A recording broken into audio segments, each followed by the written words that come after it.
All right, so we are up to day 190 of going through my old journal. And the quote for today says, "Cherish your human connections, your relationships with friends and family." It says, "Who do you feel your life is unmistakably connected to and why? What type of bond do you share?" So if you're following along, you might pause and just take a minute to think about how you would respond to this question, and I will read what I wrote. So I don't know, if you've been following along, you know that like connections with people is something that I have trouble with. And so I feel like my response is probably going to be along those lines. I've been coming across more stuff on like TikTok where people, I almost feel like I want to, like, after I finish my PhD, like I may want to go back and study like psychology or something to try to figure out better like what all this stuff is. Because I saw a video today about like attachment styles, and you know, there's a lot of videos talking about like how you were raised in childhood and how your parents interacted with you that could like make you act a certain way and how you like socialize with other people. So I don't know, I would kind of like to dig more into that. Maybe I need to go to therapy. Like, I don't know, but it's not something that I feel like is bothering me. Like, I'm not upset about it. Like, I guess I'm just taking it as like it is what it is. But anyway, here's what I wrote. I said, "I'm not sure if there's anyone I feel unmistakably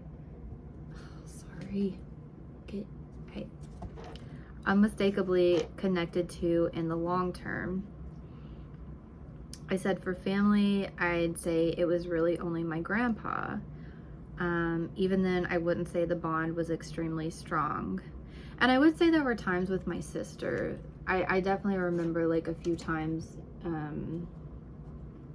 both when we were younger and then also a few times when we were older. But it's like, I don't know, I don't think I feel like the same familial bond that a lot of other people do. I said, when I'm in a relationship, I tend to form strong connections with that person, but it never seems to last. I've always noticed this about my relationships and even jobs or hobbies. And I've talked about that before, about how like I never want to commit. I have trouble committing to things, and I've recognized this, you know, because I find out that I'm really interested at first and then like I lose interest. So like I don't think it's just the people. Like I don't think it's the people. I think it's me. I said I'll be really hyped up and connected at first. Then within a few months, and then I said, or weeks or days in some cases, the interest begins to fade. And the weeks or days is usually like with hobbies or things like that. Like I've noticed that like I'll be really into something usually about, I don't know, there's been times that it's lasted a couple of weeks where I'm like really excited about something and I just want to like look more into it and search more about it. Usually never more than like 2 weeks, but more recently it's been like just a day or an afternoon even. I'll just like deep dive into something and like I'll feel like, oh my god, like there's this thing going around TikTok where people are like, it's like somebody telling their husband, like, I need to find the TikTok, this is not even explaining it, but it's kind of like it's saying as much as that, like, this is what I want to do, and you know, I've been doing this since lunchtime or whatever, and they've jumped like head first into this, but then they know that they're just gonna like lose interest in it pretty quickly. That was a bad explanation, but if you've seen the TikTok, if you can get from what I've just said, you'll know what I mean. But so it says I'll be really hyped up and connected at first, and then the interest fades. Yeah, with jobs, absolutely. Like with my jobs, I noticed this very, very early on, like in my working career. Like with the job, I'll get there and I will at first it's like I'm a little bit nervous and a little bit anxious and stressed about it because it's something totally new. And then like usually after the first week or two, I stop losing that like anxiousness because I'm starting to figure out like how things work, how the job works. And then it's pretty good for like a month or two, where I'm still like learning, I'm still figuring things out.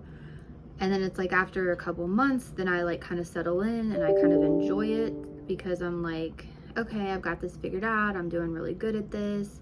And then I start getting bored and then I start like wanting to look for something else. And I think my current job, I didn't realize this till the other day. I've been like doing what I do now for like 7 years now. But I think the only reason, and there has been times that I've wanted to move on and wanted to just like quit, but there wasn't really like a good place for me to stop and move on from it. But I think the reason I have been able to get like re-motivated with this job is because it's a research position. So, you know, if I get bored with one project and I push through and finish it, we've got like another project coming up. And so I'm always like, it's always kind of like something new, something to catch my attention. But on that same vein, I find myself with relationships too like that. Like at first it's really like new and exciting and you're a little bit nervous because you don't know the person, and then you start to figure the person out and start to get a feel for them, and you learn more about them and their past and, you know, everything. And so that's still exciting for a while. But then it's like most people, it's like once I get them figured out, then, and especially if it's like somebody that's kind of like maybe doesn't have a lot of like drive, or like they're not like really going places. Like at least when I was younger, now I'm getting more like comfortable with like maybe being with someone that wants to settle down, but I still want, I don't know, like the way I am is like I just want either somebody that's like super interesting and always changing and I keep finding them interesting, or at least someone that's willing to go along with all of my weird, crazy things that I come up with. So yeah, I don't know. But then I go on to talk about the person that I was dating at this time. And I said with them, my interest has held longer than anyone else for some reason. And I think maybe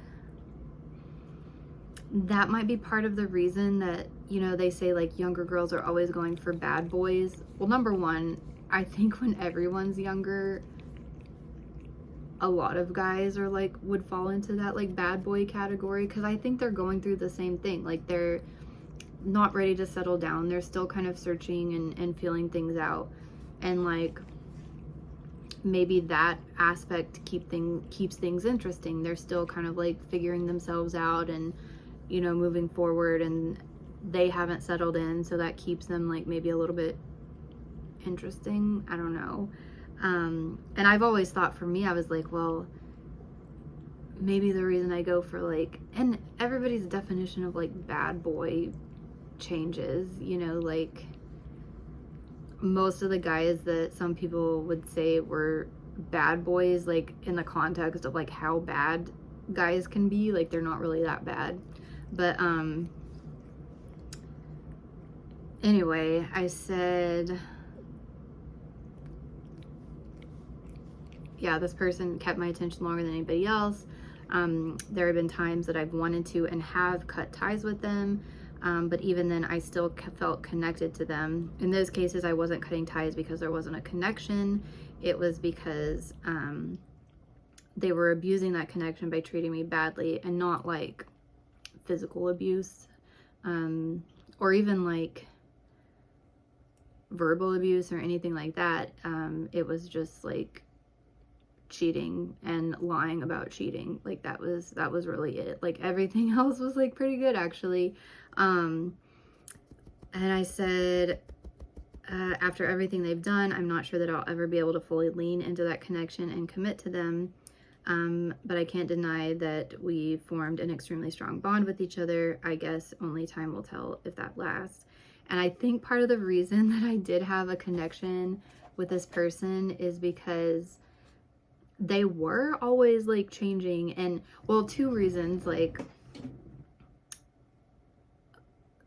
I think there was that, like, they weren't a boring person. They were kind of an exciting, interesting person. But then also, like, they showed interest in the things that I was interested in. So I'm always like coming up with something new that I'm interested in. And I always felt comfortable, like, even if I thought it was something like kind of weird and off the wall, they were always like interested in hearing what I had to say about it and like supportive of me, like, kind of jumping into that and learning more about it. And I felt like I could talk to them and they could keep up with me, like, intellectually, because I've dated other people that, like, they would listen to me and they would be kind of supportive, or whatever, but like I could tell they weren't like listening to me, if you know what I mean. And like we weren't having like back and forth conversations about things. It was just like me talking and them being like, "Oh, cool." And it was more like they were taking on my interests and my personalities, which can be a good thing, but also like, I don't know, I think most people want to be with someone that like also has their own interests and their own personalities, but then in a way that they both kind of like mix and connect, I guess, would be the ideal thing. But yeah, I don't know. I don't think I've seen people that make really strong connections with other people and are able to like maintain those connections for a long period of time, but it blows my mind when I hear people who have been friends with like their best friends since elementary school into adulthood, or their friends from high school, or their friends from college, that like continue those relationships even when they move through all of these different like phases in their lives. Like, that just hasn't been the case for me. And I don't know, I talked about it a while back. I can't remember which day it was, but I'd come across something on, I think it was TikTok or Instagram, where they were talking about how people with ADHD have this thing called object something. I can't remember. Object permanence, maybe? I can't remember. But it's basically like if something's not like right in front of you, if you're not like seeing something all the time, you forget about it pretty easily. And I've noticed that like the thing that works well with me setting up like my house is I don't keep things like put away like how most people have like a place for things that's like kind of put away out of sight. I have things like around my house in ways that are practical for me to like use the things, because if I do put something away, unless I have a reason to think about it, I will completely forget that it exists. So like I have a bunch of stuff on my desk around me that I use on a daily basis, and part of it is to like keep it in the front of my mind that like I want to use this, I need, this is here. And I think the same thing goes with like people in my life, not just like relationships, but it's like I tend to form somewhat bonds with people when I'm like working with them, or if we're in a group, that's studying. Like for my bachelor's degree, I had like a group of people that I would hang out with and I would take my classes with, and we would hang out between classes and, converse with. And then once we graduated, that just fell apart. Same thing with high school. And my master's program, we had a group that hung out, and then it just kind of fell apart. And then all the jobs, like everything, it's kind of like I will have relationships and bonds with these people while we're in this certain thing, whatever. And then it just kind of like, once that, whatever that is, like a school or work that's like kept us around each other consistently, once that's gone, I'm not good at keeping up the friendships or the relationships with people. And I don't know why that is, but my boss is the exact opposite. And I kind of like, it just blows my mind, like how she's one of those that like, if it's somebody she hasn't seen in a while and she hears that they're around or in town, she makes time to like go get lunch with them or see them, or she'll reach out to them. And it just blows my mind because she's had so many students and she knows so many people. And it's just, I just don't feel like there's space in my mind to like keep connections with so many people. Like, I don't know, I feel like it would be really overwhelming.